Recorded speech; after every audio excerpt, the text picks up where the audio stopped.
Bismillahirrahmanirrahim. Assalamualaikum warahmatullahi wabarakatuh. Berjumpa kembali dengan saya dalam konten kuliah hukum. Hari ini kita akan berbicara sesuatu yang sebenarnya sering terjadi kepada seseorang ya. Mungkin sebagian orang pernah mengalami yang namanya ancaman. Baik itu ancaman fisik, ancaman pembunuhan, ancaman penganiayaan, ancaman keamanan dan seterusnya.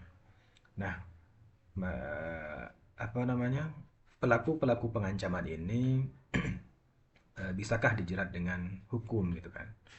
Nah, di sini saya melihat dari dua aspek ya. Yang pertama adalah dalam KUHP yang lama atau Kitab Undang-Undang Hukum Pidana yang lama yang masih hari ini sejak konten ini dibuat itu masih berlaku tahun 2024 ya. Dan Kitab Undang-Undang Hukum Nasional yang apa namanya keberlakuannya nanti di tahun 2026 akan menggantikan KUHP yang lama ini. Jadi sebenarnya KUHP yang lama ini nafasnya sudah tinggal sedikit kan. Jadi akan digantikan dengan Undang-Undang Nomor 1 Tahun 2023 tentang Kitab Undang-Undang Hukum Pidana. Nah, eh, sebelum berbicara lebih jauh tentang pasal yang bisa menjerat terkait dengan pelaku pengancaman, saya ingin menjelaskan terlebih dahulu apa sih pengancaman itu, seperti itu. Nah, dalam Kamus Besar Bahasa Indonesia, pengancaman itu dimaknai dengan proses, cara, atau perbuatan mengancam. Ya, proses, cara, atau perbuatan mengancam. Sementara apa sih makna mengancam itu? Mengancam itu artinya menyatakan maksud, niat, atau rencana untuk melakukan sesuatu yang merugikan, yang menyulitkan, menyusahkan, atau bahkan mencelakakan pihak lain atau orang lain.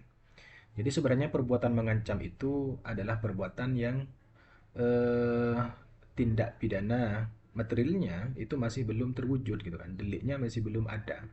Tetapi apa namanya eh, orang itu sudah melakukan apa namanya rencana niat jahatnya kepada orang lain. Misalnya ada seseorang yang mengancam kepada orang lain untuk membunuh misalnya, atau mengancam orang lain untuk merusak misalnya, entah itu merusak rumahnya, merusak kendaraannya, atau merusak lahan tanahnya dan seterusnya. Jadi dia baru mengancam ya, memberikan apa namanya, memberikan sesuatu apa namanya rencana jahat ya kepada seseorang.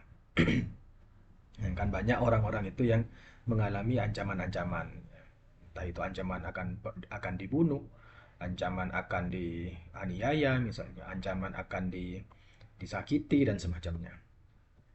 Nah, kita lihat bagaimana sebenarnya ketentuan KUHP dalam melihat pasal pengancaman ini, orang yang mengancam ini.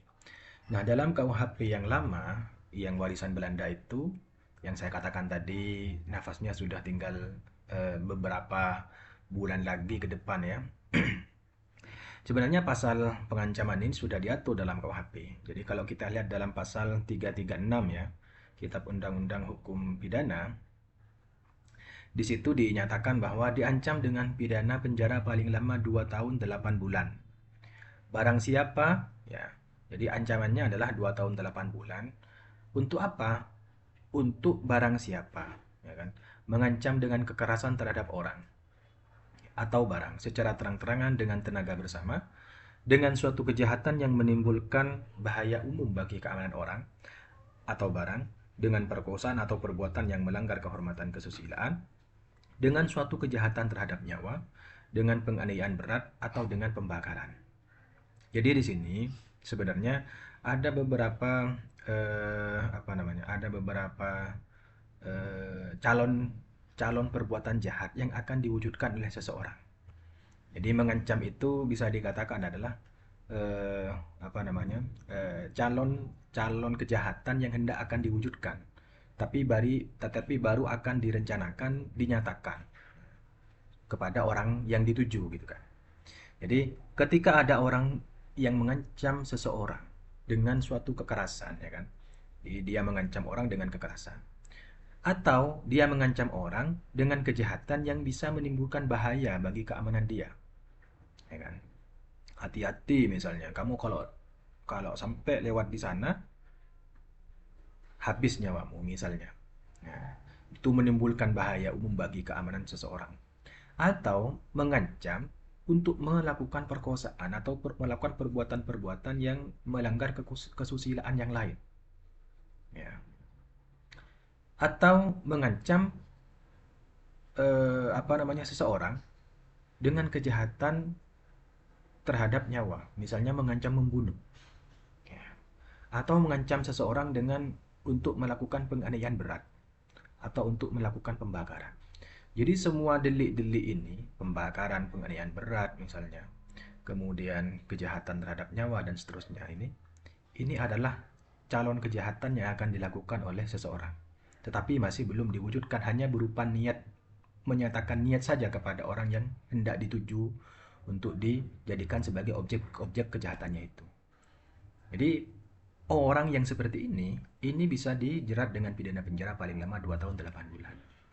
Nah, di ayat 2-nya, jika ancaman dilakukan secara tertulis dan dengan syarat tertentu, maka dikenakan pidana penjara paling lama 5 tahun. Jadi ini ketentuan yang diatur dalam KUHP yang lama.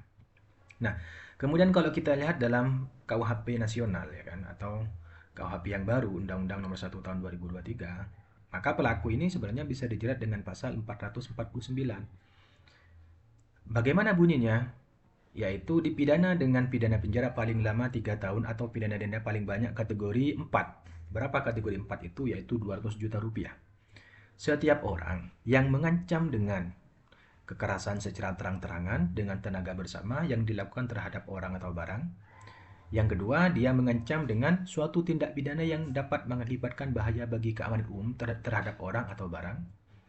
Atau mengancam dengan perkosaan atau dengan perbuatan cabul, atau mengancam dengan suatu tindak pidana terhadap nyawa orang, atau mengancam dengan penganiayaan berat, atau mengancam dengan pembakaran. Jadi kalau dilihat dari rumusan delik ini, sebenarnya antara KUHP yang lama dengan KUHP nasional ini unsur-unsurnya dapat dikatakan mirip ya, sama. Kecuali apa? Kecuali rumusan sanksi pidananya. Kalau yang sanksi pidana dalam KUHP yang lama itu adalah 2 tahun 8 bulan, ya kan? Kalau di dalam KUHP yang baru nasional 3 tahun atau ya denda paling banyak kategori yang keempat senilai 200 juta rupiah. Nah, yang di ayat yang kedua, jika ancaman sebagaimana dalam ayat 1 dilakukan secara tertulis atau dengan syarat tertentu, ya kan? Dipidana dengan pidana penjara paling lama 3 tahun 6 bulan atau pidana denda paling banyak kategori 4 yaitu 200 juta rupiah. Ya. Jadi ada selisih tambahan 6 bulan penjara dari ayat 1. Dilakukan secara tertulis misalnya dia menulis kemudian ditempelkan di jendela rumahnya misalnya atau di pintu rumahnya, atau melempar dengan batu yang isinya di situ ada tulisan ancaman pembunuhan misalnya, ancaman untuk menyakiti dan lain sebagainya, maka pelaku ini bisa jerat dengan pasal 449 kalau berdasarkan KUHP yang nasional. Nah, bagaimana kemudian jika ancaman itu dilakukan oleh orang secara online melalui media elektronik? Nah, kita lihat ketentuan khusus terkait dengan Undang-Undang ITE ya. Di situ bisa kita lihat dalam pasal 29. Karena ancaman kekerasan ini atau menakut-nakuti ini adalah salah satu dari perbuatan yang dilarang oleh Undang-Undang ITE. Itu disebutkan dalam pasal 29. Nah, terhadap pelaku yang melanggar ketentuan pasal 29 yang isinya tentang ancaman kekerasan atau menakut-nakuti ini bisa dikenakan pasal 45 huruf B Undang-Undang Nomor 19 Tahun 2016 ya, tentang ketentuan perubahan Undang-Undang ITE ini. Apa ancamannya? Ancaman terhadap pelaku ya yang melakukan pengancaman ini bisa dipidana penjara paling lama 4 tahun dan atau denda paling banyak 750 juta rupiah. Jadi terhadap pengancaman yang dilakukan oleh seseorang melalui media elektronik ini, maka dapat diterapkan asas atau doktrin atau prinsip lex specialis derogat lex generalis, di mana hukum yang khusus ini mengesampingkan hukum yang sifatnya umum. Nah, dalam kasus hukum pidana seperti misalnya ancaman-ancaman pembunuhan, ancaman penganiayaan untuk menyakiti